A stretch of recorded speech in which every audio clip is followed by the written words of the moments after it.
guys, welcome back. My name is Akanksha and you're watching my channel AK's Academy.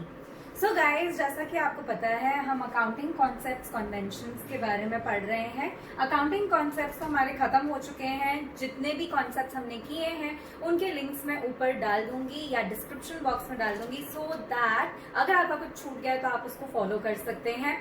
और साथ ही please do not forget subscribe का button जरूर दबा दीजिएगा और बेल आइकन तो भूलना ही नहीं दबाने के लिए, क्योंकि आप इससे नोटिफाइड रहेंगे जब भी मैं एक नया वीडियो डालूंगी. आज हम लोग कन्वेंशंस की बात करेंगे और दो कन्वेंशंस भी पढ़ेंगे जो कि है फुल डिस्क्लोजर एंड मटीरियलिटी. तो चलिए अंडरस्टैंड करते हैं what do you mean by accounting conventions. Now, what are accounting conventions? Accounting conventions are common practices universally followed. So basically, जो चीजें सब countries, सब लोग जो accounting कर रहे हैं, everyone who is an accountant, everyone who is practicing accounts is going to follow some accounting conventions. ये कुछ rules हैं, कुछ norms हैं जो सबको follow करने ही हैं. What does it do?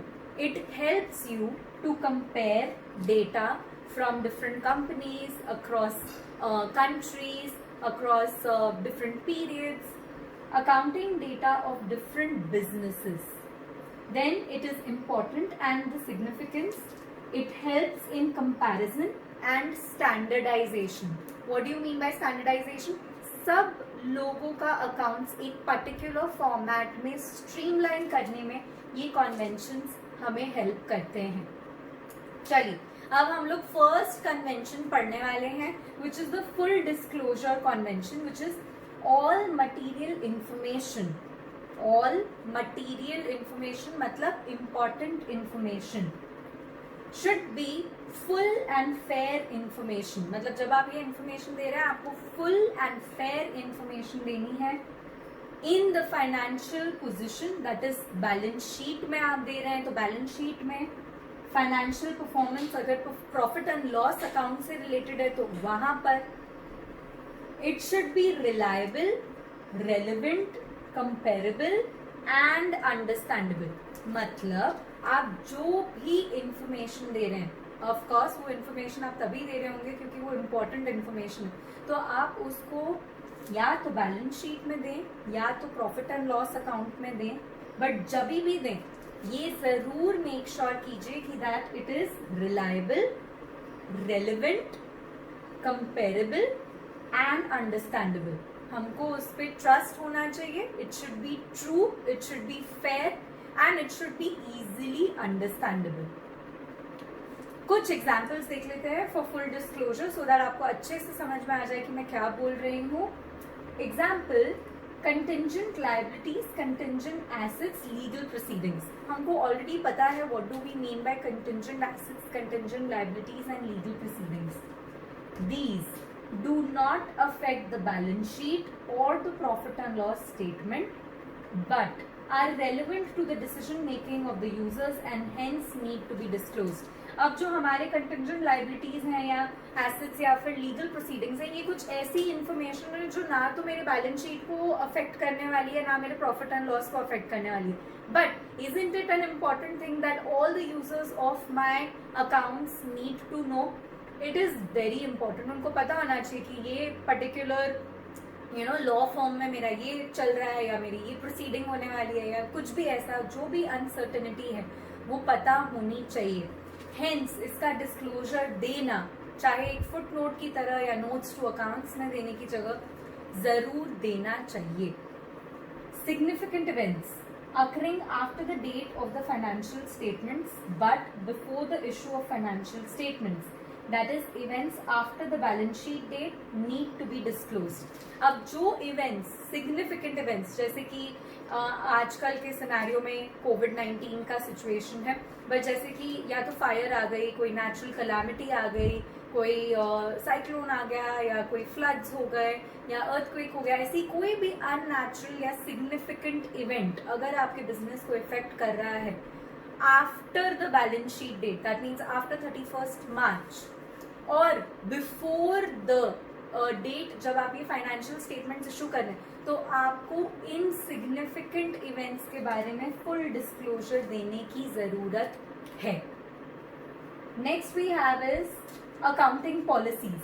They help understand the basis of accounting and hence need to be disclosed. अब अकाउंटिंग पॉलिसीज आपको मेंशन करने की इसलिए जरूरत है ताकि हमें समझ में आए कि आप डेप्रीसिएशन कैसे कैलकुलेशन कर रहे हैं, आपने प्रोविजन फॉर डाउटफुल डेट्स किस बेसिस पे लिए हैं।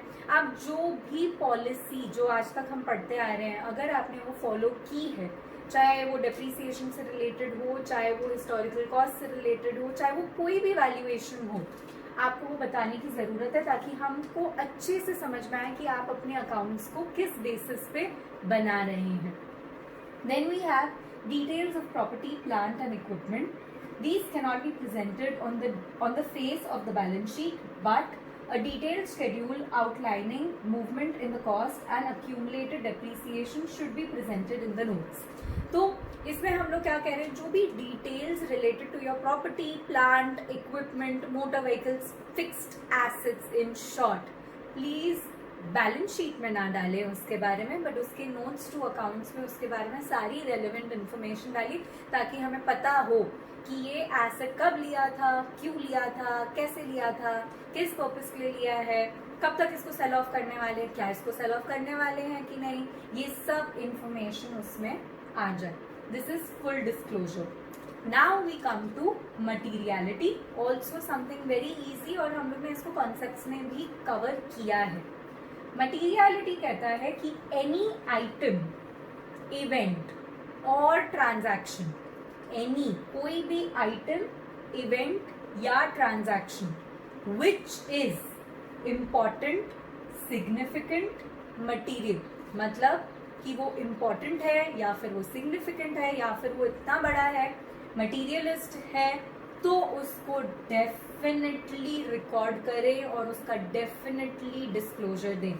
कोई भी ऐसी चीज, घटना या कोई भी ऐसा ट्रांजैक्शन आपके बिजनेस में है जो कि इम्पॉर्टेंट है, सिग्निफिकेंट है, मटीरियल है, बड़ा है, तो आप प्लीज उसको डिस्क्लोज जरूर कीजिए. Example, Maldives and Company. The total sales for the financial year 2012 is 10 lakhs. Total assets is equal to 5 lakhs.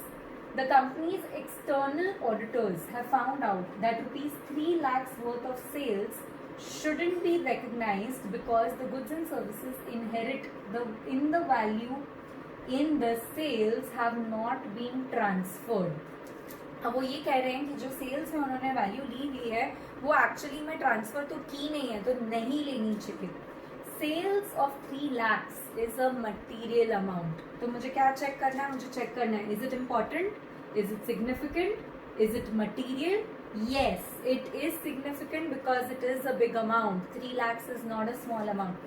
So, total assets of 5 lakhs, total sales of 10 lakhs, thus the company should adjust its financial statements. क्योंकि ये सारे values बड़े हैं और अगर उसमें से 3 lakhs worth sales नहीं हुई है या रियली ट्रांसफर नहीं हुई है, तो इस चीज को डिस्क्लोज करना चाहिए क्योंकि it is important, significant and material, right. So guys, this is it with respect to materiality concept. Coming up next, हम लोग नेक्स्ट क्लास में कंजर्वेटिज्म एंड कंसिस्टेंसी कन्वेंशन के बारे में पढ़ेंगे. एंड अगर आपको ये वाला क्लास अच्छा लगा हो और आपको समझ में आ गया हो materiality as well as full disclosure, then do not forget to like, share and subscribe to my channel. Also आप मुझे किसी भी मटीरियल अनाउंसमेंट के लिए फॉलो कर सकते हैं on my Instagram as well as my Facebook page which is AK's Academy_by Akanksha. And आप मुझे DM भी कर सकते हैं या ईमेल भी कर सकते हैं on AK's Academy business@gmail.com. Till then, stay home, stay safe and bye-bye.